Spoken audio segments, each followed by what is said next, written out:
vocês tiverem conseguirem, vocês podem capturar essa imagem para mim, por favor? Vocês vão ser direcionados para uma página para responder uma pergunta. Gostaria que vocês respondessem para mim, por favor.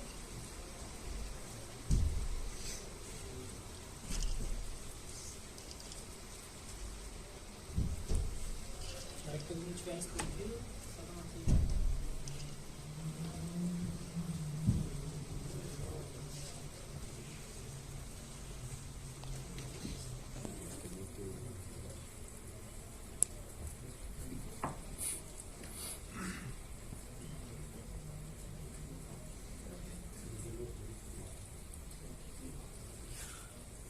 Foram direcionados para uma página que tem uma pergunta no que você considera mais importante na compra de um veículo. Tivemos 12 respostas.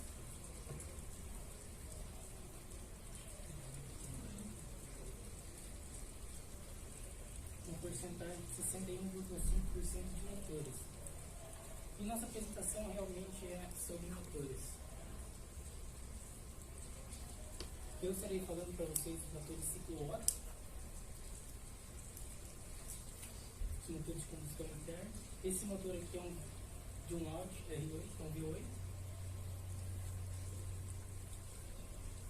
A história, eu vou contar um pouquinho para vocês da história do motor ciclo Otto. Nicolaus August Otto foi o pioneiro desse motor. A ideia do inventor, o que era? Era construir um motor que explodisse através de algum combustível, né? E que gerasse força e movimento. Ele foi medalha de ouro para essa invenção na feira de Hannover e que patenteou o motor ciclo Otto com a DRT 532. Esse aqui é o primeiro protótipo do motor ciclo Otto. Só que teve um porém, né? Depois que eles fizeram a patente, a DRT 532, eles tiveram um problema porque Alphonse Esbrio de Rochas também escreveu sobre esse mesmo motor. Então ele foi anulado por um tempo, né? A patente ela foi anulada por um tempo e que depois de algumas evidências eles viram que Auguste Otto, Nicolaus Auguste Otto, não tinha nenhum contato com Alphonse Esbrio de Rochas. Portanto, essa patente ela foi revinculada no nome de Auguste Otto e é o que leva o nome do motor até hoje. Aqui temos a fábrica no início, né, de Nicolaus Auguste Otto e companhia. E hoje, atualmente, essa mesma fábrica existe, porém com um nome diferente. Esse nome é Dodge AG. Essa fábrica é na Alemanha.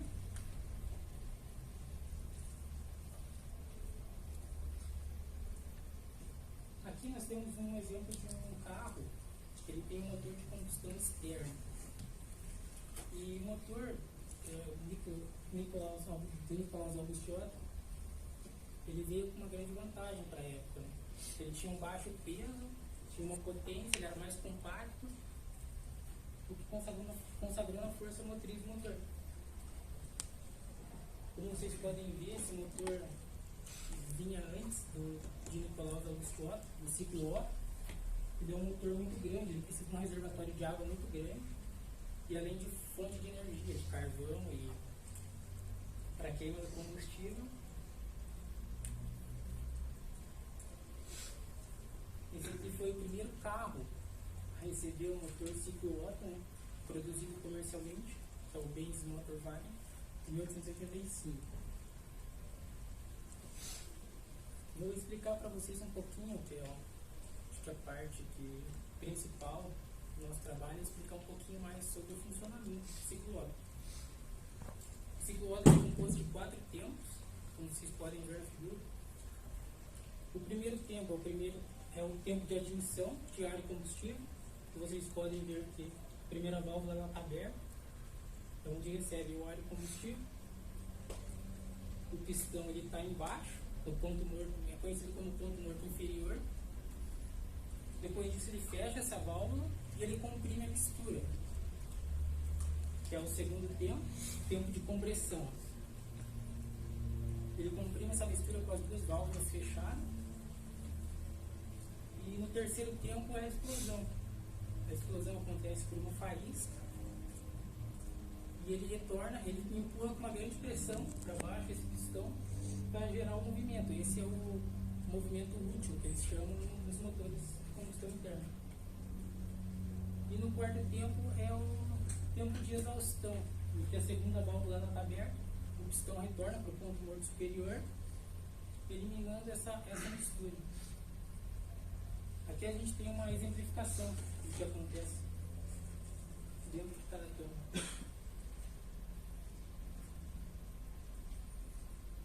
Agora, para dar continuidade ao nosso trabalho, eu chamo o Mioto para apresentar um outro motor. Bom, boa tarde, pessoal. Eu sou o Luan Guimarães e vou falar sobre motores turbinas a gás. Bom, eu vou abordar também um pouco da história dos motores turbinas a gás. Além disso, eu vou falar o funcionamento do motor turbina a gás e algumas vantagens e desvantagens do determinado motor. Bom, a primeira turbina a gás ela foi inventada há cerca de 150 anos a partir dos conhecimentos adquiridos com a evolução dos motores térmicos. A turbina a gás ela é uma máquina térmica no qual se aproveita a liberação de energia na combustão, onde são armazenados os gases, no qual se expandem de forma parecida com o vapor do motor turbina a vapor, sobre as paletas móveis do rotor. Bom, a primeira patente da turbina a gás, ela foi inventada por esse cara aqui, ó, John Barber, inglês. E em 1791 ele fez a primeira patente. E a patente ela tinha várias características que incorporam as turbinas de gás modernas, né? Porém, tinha um compressor alternativo, ou seja, no motor turbina a gás o compressor não é alternativo, e sim rotativo. E mais tarde, em 1872, Franz Stolz ele também desenhou a primeira turbina a gás, em 1872, né? Que tinha com compressões com vários tipos de fluxo axial. Só que ele desenhou, só que em 1904 ele planejou, em 1904 não deu certo, não obteve sucesso com a sua turbina a gás. Aí outros motores de turbina a gás foram desenvolvidos nessa mesma época, na propulsão de aviões, principalmente nas guerras mundiais, né? E outros também foram feitos outros motores por outros inventores, só que não poderia ser considerado motores turbina a gás, porque em alguns processos do motor tinha vapor, ou seja, a turbina a gás não pode ter vapor, senão ia ser considerado motor turbina a vapor, né? E o avanço, o auge dos motores turbina a gás foi na segunda Guerra Mundial, pois no ramo da aeronáutica, pois eles tinham por objetivo ou necessidade de aumentar a velocidade dos aviões nas guerras e continuaram com a industrialização após a Segunda Guerra Mundial na produção de potências a gás. Por fim, com o desenvolvimento das indústrias de metalurgia nos últimos 30 anos, foram criadas turbinas a gás com materiais que suportam temperaturas mais elevadas, que variam superiores a 500 graus Celsius. Bom, o termo turbina a gás ele é mais comumente usado a um conjunto de 3 equipamentos, que é o compressor, a câmara de combustão e a turbina propriamente dita. E essa configuração ela obedece a um ciclo termodinâmico aberto, que é esse daqui, o ciclo Brayton, que foi concebido por George Brayton em 1870. Bom, aqui temos o ciclo Brayton, tem aqui as 3 etapas dele: o compressor, a câmara de combustão e a turbina. Bom, a explicação dele. Então, então, o ar ele sai do ambiente com a temperatura do ambiente, né? E atinge o compressor, onde ele é comprimido e nele há uma compressão adiabática e isentrópica. Né? A partir daí ele é comprimido.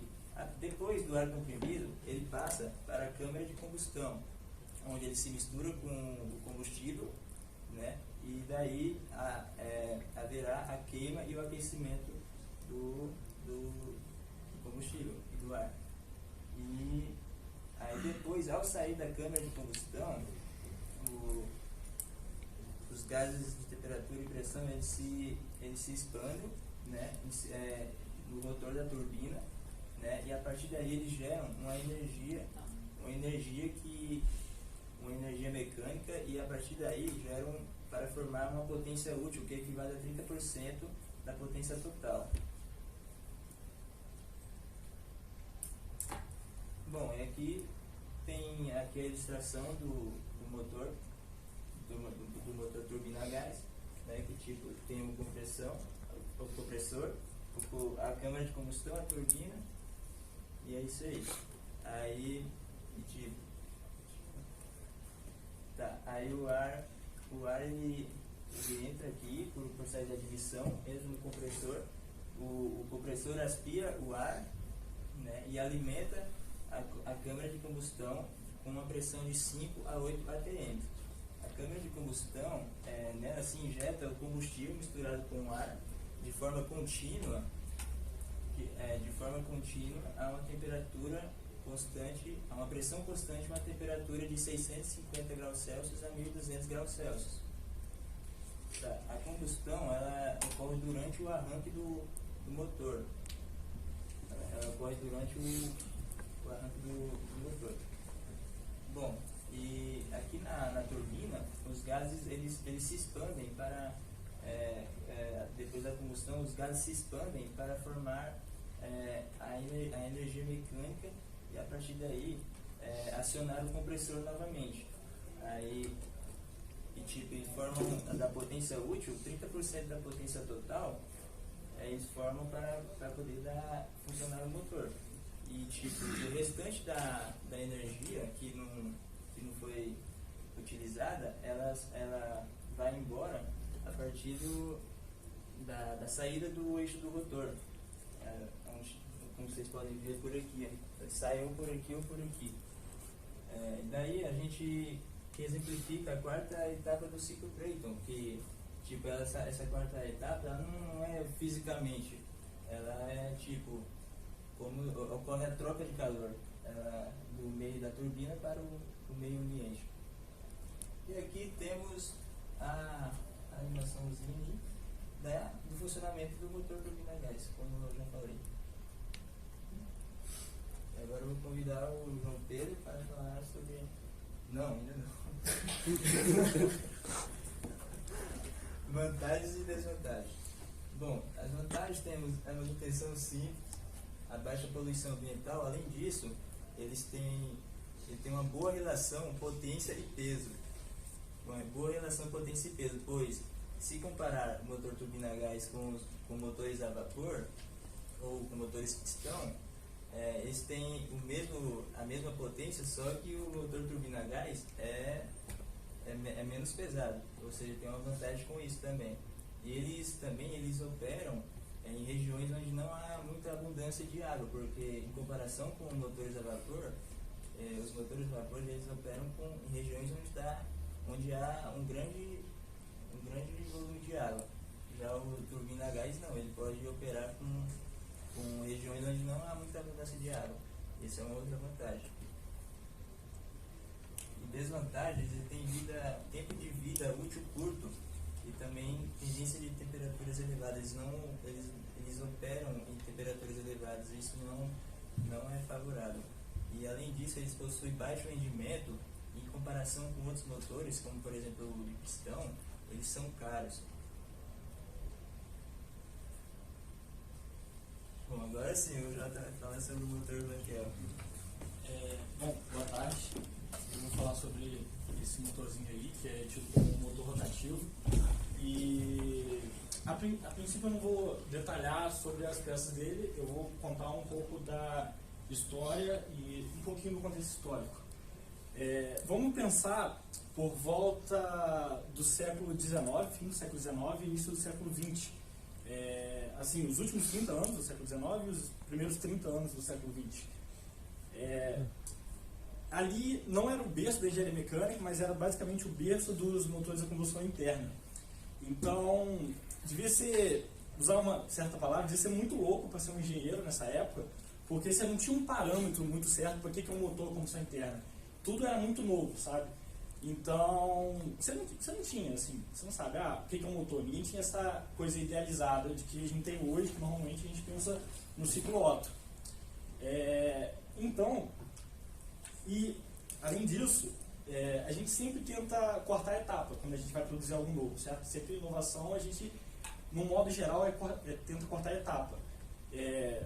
Pro ciclo Otto, a gente tentou cortar a etapa do que seria da máquina a vapor, que a gente tinha um combustível fóssil, que era que aquecia uma água para gerar uma turbina e tudo mais. A gente foi cortando a etapa até que foi a explosão ali dentro, a combustão interna mesmo. A ideia do Félix era justamente isso, cortar a etapa. E ele fez isso transformando tudo em movimento giratório. Enquanto o ciclo Otto, ele transforma um movimento que ele é na vertical em um movimento giratório, o motor Vankel, ele é só um movimento giratório. Então, ele acaba ganhando várias coisas com isso. É claro que tem seus malefícios, mas ele vai ganhando várias coisas com isso. Em 1933, foi quando ele patenteou o motor. Não tem o ano certo de quando ele criou, quando ele fez o primeiro. Mas em 1933 foi o ano da patente. E daí, nos próximos 20 anos, ele tentou ficar aperfeiçoando esse motor. Ele trabalhou numa empresa alemã e nela ele construiu um laboratório ao lado, que ali ele ficava fazendo testes, tentando melhorar, sempre melhorar. E nos anos 60 e 70, esse motor ele teve um certo boom. O que eu quero dizer com isso? Começou a se produzir bastante desse motor e muitas empresas, a Citroën, o que é hoje a Mazda, a General Motors e entre outras empresas, compraram a licença para produzir esse motor e produziram na década de 70. Não é à toa que em 71 só a Mazda produziu 271 mil motores do rotativo. E é um motor que a gente não sabe muito. Eu até começar a pensar no trabalho, eu não sabia que motor que era esse. E foi um motor bastante produzido até. Bom, hoje, pulando um pouquinho, hoje ele não é mais produzido. A Mazda foi a última empresa que produziu ele e ela parou em 2012. E por conta disso, ele teve alguns problemas, assim. Entre eles, tiveram algumas coisas relacionadas à produção de poluentes e também algumas legislações que foram cada vez mais restritivas nesse aspecto, que fizeram a indústria dar uma desacelerada na produção. Mas a Mazda, mesmo isso acontecendo, ela tem um plano para em 2020 voltar a produzir esse motor. E agora eu vou falar um pouco sobre o funcionamento dele. Vamos lá. Ele é muito básico. Assim, quando eu comecei a estudar, eu achei até estranho de quão simples ele é. Ele tem um local que o combustível vai ficar entrando, a mistura de combustível e ar, e ela vai ficar entrando, enquanto o motor estiver girando, ela vai ficar entrando. Assim, vamos colocar assim, infinitamente, ela vai ficar entrando. E depois, enquanto o rotor está girando, que é esse triângulo que tem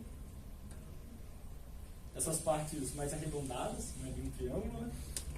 Ele vai girando e depois, quando ele passa ali, ele pega um pouco de combustível e ar, faz a compressão, e logo depois tem as velas que vão ocasionar uma fagulha e vai correr a explosão. E é a combustão, né, claro, né? E depois disso vai ser exaustado os dejetos da combustão. Bom,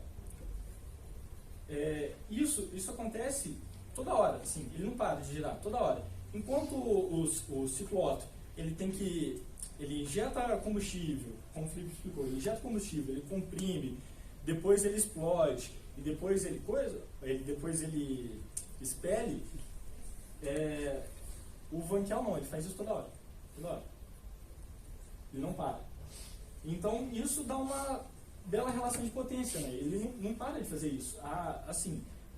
Não tem estudos muito profundos da relação de o quanto de combustível que é 100%, não é 100% aproveitado, é claro, não tem esse estudo claro, mas assim, pelo menos do tempo que ele está ali girando, 100% do tempo ele está causando combustão. Então é uma eficiência muito interessante. Você pode passar lá? Bom, falando das vantagens, esse é um motor que ele só tem duas peças móveis, que é o eixo, que é onde ele vai estar girando assim, e é o rotor, que é o triângulo. Isso acaba ocasionando que ele não vai apresentar muita vibração. E isso para um motor é muito bom. Um motor que não vibre, que vibre pouco, é muito interessante. Diminui o ruído do carro, diminui uma série de coisas. E é o que acontece no quesito vibração. Já no quesito potência, como eu havia dito, ele tem essa boa relação que ele vai girando toda hora. E vamos dar um exemplo de um motor, o 13B da Mazda, que cada parte daquele triângulo, ela gira um volume de 650 centímetros cúbicos de ar, vamos dizer assim, ou de mistura combustível. Então, vamos dizer assim, para um carro normal, isso equivaleria a 1.3, porque ele tem duas câmeras, esse 13B.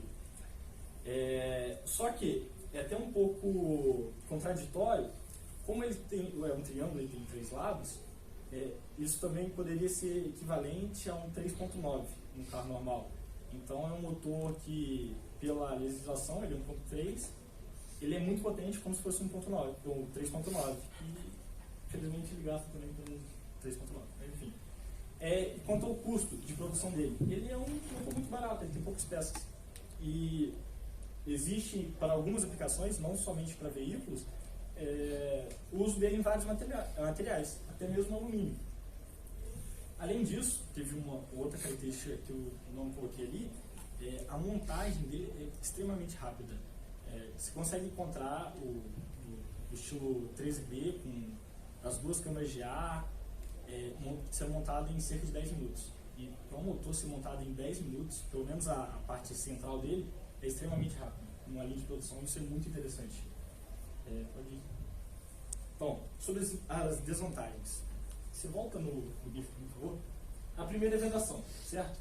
Por que a vedação é uma característica que pesa muito na desvantagem dele? Não só a parte de fora aqui, que a gente está vendo, né, que é essa parte assim, mas também a parte que os triângulos estão encostando na câmara de ar.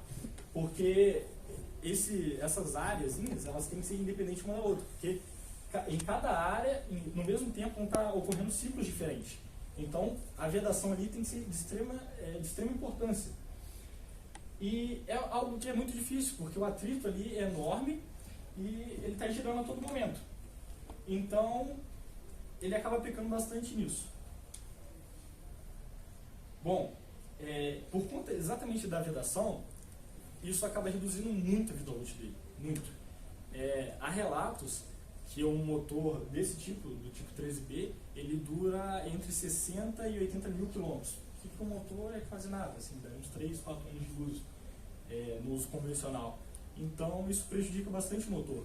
E por conta também da vedação, ele acaba poluindo mais. Porque para aumentar a vida útil do motor, existem alguns tubos que ejetam óleo no motor. Isso para diminuir o atrito. Então você acaba também queimando óleo, o que é muito ruim na poluição. E no quesito consumo, como ele está girando a todo momento,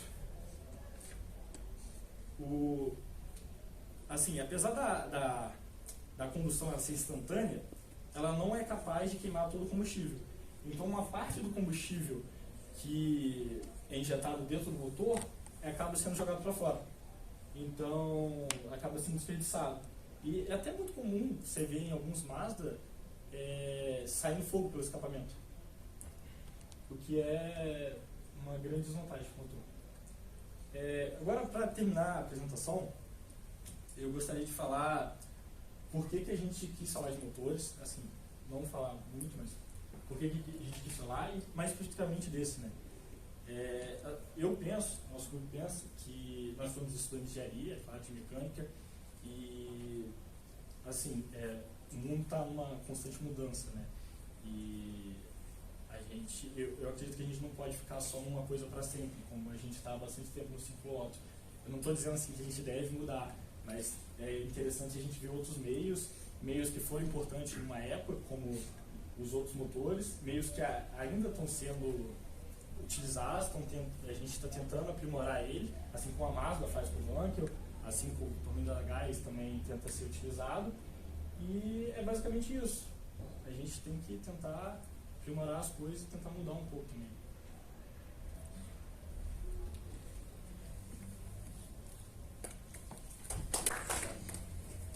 Alguma pergunta?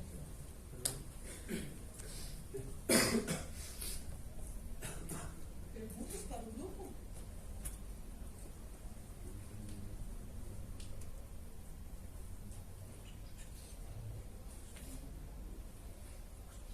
Vocês mostraram basicamente dois modelos de motores, né? O ciclo Otto e o Wankel. Três turbinas a gás. As turbinas a gás também.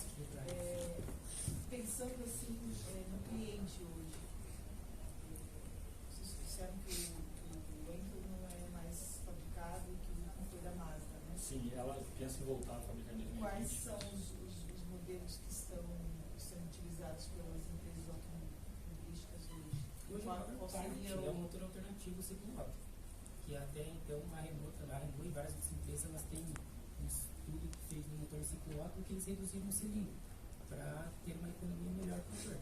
Hoje o mais empregado mundialmente é o ciclo Otto. Quando a gente pensa em comprar um veículo, até vocês perguntaram lá no início, na introdução, né? O que as pessoas mais olham? O motor, né? A cidade e tal, né? Se fala muito em marcas. Assim, motor Honda, motor tal, né? Esse exemplo que eu dei, motor Honda, eles têm um motor próprio ou eles utilizam desses motores aí que vocês, como você falou do ciclo Otto? O motor Honda também é basicamente ciclo Otto. Até tem um motor, não lembro o nome dele, mas empregado no carro da Ayrton Senna, um motor Honda também, ciclo Otto. O que a gente falou é uma ideia base, né? A ideia Normalmente base, as empresas elas têm uma Tem adaptação. uma adaptação para a marca.